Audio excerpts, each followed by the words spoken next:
I'm the Public Safety Information Officer for the Apache Junction Police Department. That's Raina Steffen, Rayna Steffen.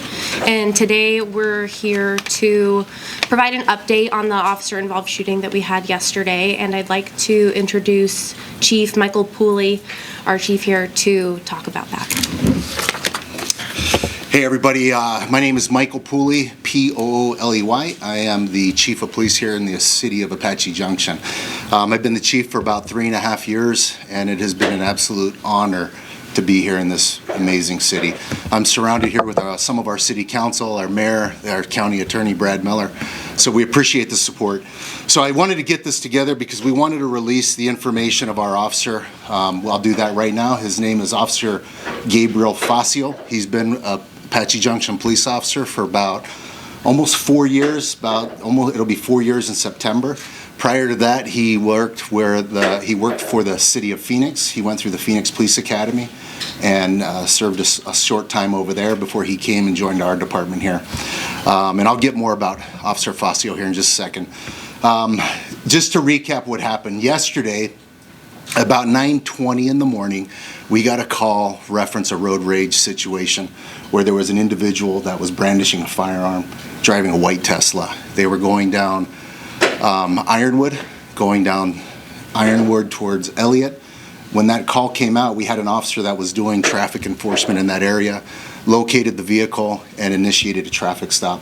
When they got the vehicle stopped, when that officer got the vehicle stopped, the individual who's identified as ROGER NUNEZ, he's a 37-year-old male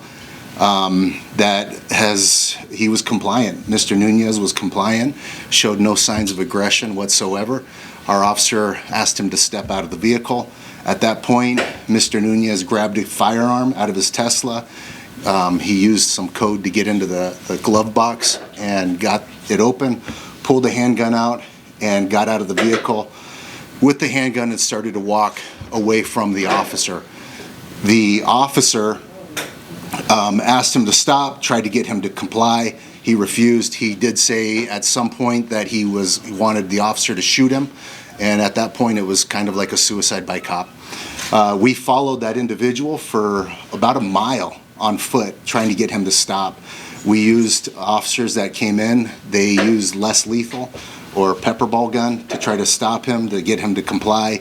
It had no effect on him whatsoever.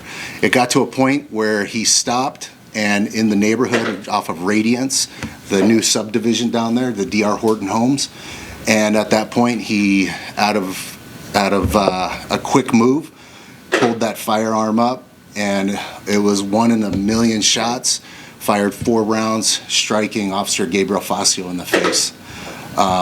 He went down immediately, and other officers returned fire, striking Mr. NUNEZ. Mr. NUNEZ went down. Shoot, sorry.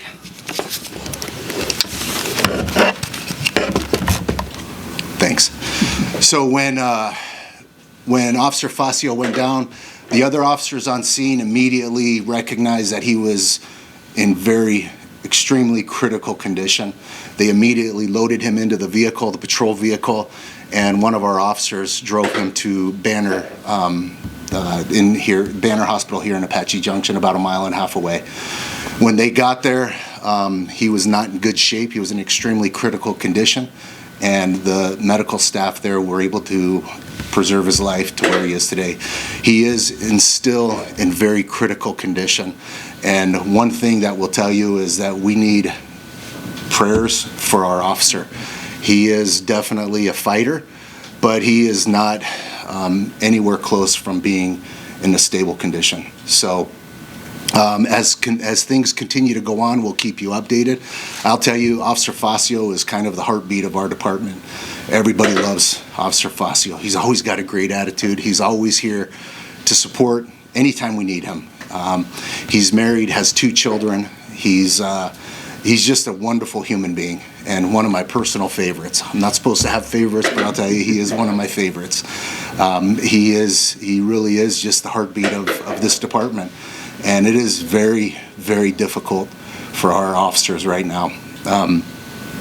With being here, many of you know I've been the PIO for years at another agency in Tempe, and I've reported on these types of things in the past, but as the chief, it's a different responsibility. And for me to see one of my officers and visiting with him and his family at the hospital, it is heartbreaking to see one of your strong, tough officers in a very dire situation. So again, we ask for prayers and comfort for the family, support from the community. If there's anything that we need, we know that we have a community that supports us, and we really do appreciate that. So that being said, I'll answer any questions I have. Chief Pooley, Kenzie Beach with Fox 10. Can you speak to, men and women like your department across the whole valley put their lives on the line every day. Can you speak to these types of attacks that we're seeing an increase of and what it does to an entire department? Yes, so the question was to speak to these types of violent acts towards law enforcement. We are seeing an increase in these types of acts, aggression towards law enforcement. It's unacceptable. It's something that our officers, we talk about on a daily basis and we prepare ourselves for. We know that the 99% of the community supports us and they're compliant, and that they do everything they can to be there for us when we need them. But there is a contingent that they don't care what uniform you have. They don't care your role, your responsibility, and they take any type of aggression that we've seen, just like we saw yesterday. Like I said, Officer Facio is a good man. He's a family man. He's a husband and a father. He wants nothing but the best for the city of Apache Junction and the entire state of Arizona. And when you go up, we don't know what's going to happen each day with our officers. We don't. We know that they're going out into an area where there is dangerous individuals like we encountered yesterday. Chief, AZ Family News here. I'm Stephanie Dupre. Can you talk about the suspect, and can you talk about if this person had any warrants out? What's his criminal background? Can you talk about just all of his background if you have it, and then, would this could be considered also a mental health call if he went in to grab his gun at his car? Yes, so thank you. The question was to give some more information about the suspect. Roger Nunez, he's 37 years old. Chief, I believe it's Robert Nunez. Robert Nunez, we'll confirm that. Robert Nunez, he is, there's very limited criminal history. It was something where there was not a lot that this guy was on our radar for anything. And again, it's one of those things that's part of the investigation to see if this is something that there were signs that there were people that could have understood and jumped in before it got to this moment. Right now, there's no indication of anything. So we're trying to figure that part out, and we're trying to really put those things together. Was the gun registered in his name? Was he a concealed carry? No. So that brings up a good point. Hey, Chris, can you hold that door open so it stops making that noise? It makes that noise because of people in the room motion. Even if it's open? Even if it's open. Okay. Sorry, guys. So just so you know, the gun that was located was a ghost gun. A ghost gun is a gun that is unmarked. It has no serial numbers. That's part of the investigation that Mesa Police Department is going to be doing, is where did that gun come from. He was not a prohibited possessor. He was not anything to indicate that he was a violent felon or anything. But we do know that he was not in his right state of mind yesterday, especially when he made the decision to fire at our officers. Is he an Apache Junction resident? He is. He did live in the new community down south. Yes. So what are next steps for the officers that were there on scene? Obviously those who fired, how many shots were fired by officers? Will they be on administrative leave? And then for those that witnessed this, are there resources for them? Thank you. So the question was what the other officers that were involved. We did have 4 other officers that fired their firearm. Those officers are all going to be on paid administrative leave. That's normal process. I was with them. They were all at the hospital today. And I'll tell you, being together and staying together was the most important thing for them right now. A lot of their spouses and significant others were there as well. We had a lot of other officers that were on scene that assisted, that did not fire their firearms, and we're making sure that we get them the resources that they need. These types of situations are the things that they'll carry with them their entire career and the rest of their lives. And there's no doubt in my mind that they're replaying this every single second of what they could have or should have done better, or what they think they should have or could have done better. But we're not here to talk about that right now. We are just here to show our support for them and to let them know that we're here to stand with them. Chief, I imagine using what is effectively 5 officers within a 24-hour time frame for however long this is. How does that impact a relatively small department or a community like Apache Junction? Yeah, thanks. So the question was, how does that affect with losing those officers out on leave for the community? Well, one of the good things is we are a tight-knit community. We have about just under 100 sworn officers. We're a total staff of about 150 here in the city of Apache Junction Police Department. We know everybody. We have this building, so everybody knows everybody. We know everybody's business. We just very tight-knit. One of the things that we also are in law enforcement, our entire East Valley and the Valley of Police Department and law enforcement agencies are very supportive. Other agencies have reached out to us asking if we need coverage. They're willing to cover. You know, being certified in the state of Arizona allows you to work in another city, and we may have to take them up on that. We are monitoring our operations. We're monitoring calls for service and making sure that the residents of the city of Apache Junction continue to have the excellent service that they get every single day. Now, I know that Mace is handling the investigation and exactly what happened, but you mentioned being with those other officers. It sounds like they did everything right, and I imagine you're fairly proud of how quickly they were able to respond to it. Yes, you know, thank you. The question was, or talking about how I feel towards our officers that were there. I am very proud of our officers.